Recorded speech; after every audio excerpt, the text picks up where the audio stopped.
What happens when you get a racist artificial intelligence, strip club squatters gone wild, and a loomer doomer? Find out next on Funny Affairs Now.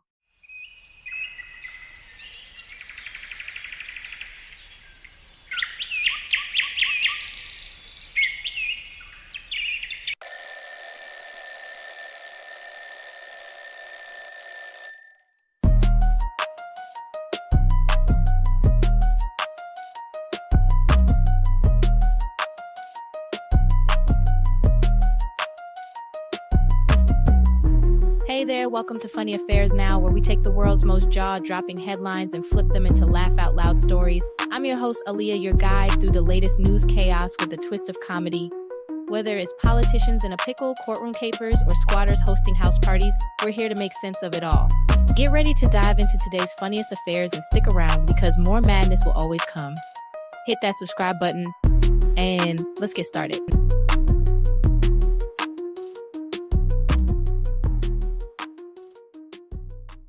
It was just another day at Pikesville High School until the most scandalous piece of audio hit the scene. Principal Eric Eiswert was horrified to hear a recording of his voice making racist and anti-Semitic remarks he knew he had never made. As the clip spread like wildfire, Eiswert's phone buzzed nonstop with shocked messages from colleagues, parents, and even his rabbi asking Eric what happened. The audio was clear, too clear. Black students couldn't test their way out of a paper bag, the voice sneered, adding a few choice words about Jewish staff members. This was no casual slip-up, it was a bombshell and it had gone viral. Meanwhile, in a plot twist that seemed right out of a Netflix special, Darian, the school's athletic director and physical education teacher, was starting to sweat. Turns out he had a bone to pick with Eiswert over work performance challenges. And a suspicious $1,916 payment for a soccer coach who had apparently never seen a soccer ball. Deciding to take matters into his own hands, Darian turned to the latest weapon of choice for disgruntled employees everywhere: artificial intelligence. Using AI tools, he created a convincing audio clip of Eiswert ranting like a villain in a bad political drama. But Darian didn't just stop there. He sent the audio to a couple of colleagues with the casualness of forwarding a meme, hoping the fake tape would do his dirty work for him. As the recording circulated, Darian could almost hear the principal's reputation crumbling. "This is going better than I planned," he thought, momentarily forgetting that AI can create nearly perfect fakes but can't cover its tracks. The plot thickened when Darian, believing he had pulled off the perfect crime, decided to book a flight to Houston. What better way to celebrate a digital takedown than with some Texas BBQ? But fate had other plans. TSA agents stopped him, concerned about his improperly packed gun. "Do you have anything to declare?" they asked. "Just my brilliant plan," he thought, but before he could even try to charm his way out, his name popped up in the system. An arrest warrant. For me, authorities swooped in, arresting Darian on the spot. No Houston BBQ, just handcuffs and a trip to central booking. Back in Pikesville, the news spread quickly. "Teacher arrested in AI scandal," the headline screamed. Students and teachers alike were shocked. "Did Mr. Darian think he was in a spy movie?" asked one curious freshman. The principal's name was cleared, but not without lasting damage. Superintendent Rogers announced that Darian would be fired, and the principal's union spokesperson chimed in, "While we're relieved that the responsible person is caught, we're worried about the long-term impact on our beloved school community." Prosecutors charged Darian with multiple counts, including disrupting school activities, theft, retaliation, and stalking. The courtroom was packed, students live-streamed it like a reality show. In the end, Darian was led away in handcuffs, muttering something about future AI projects under his breath. Principal Eiswert returned to his post, still baffled by how his voice could have been used against him. As for the students, they learned an important lesson: AI is powerful, and with great power comes some really bizarre uses.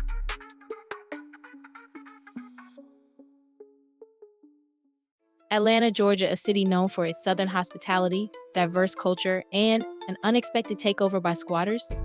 The situation in some Atlanta neighborhoods has gone from charming to chaotic as over 1,200 homes have been taken over by unauthorized residents.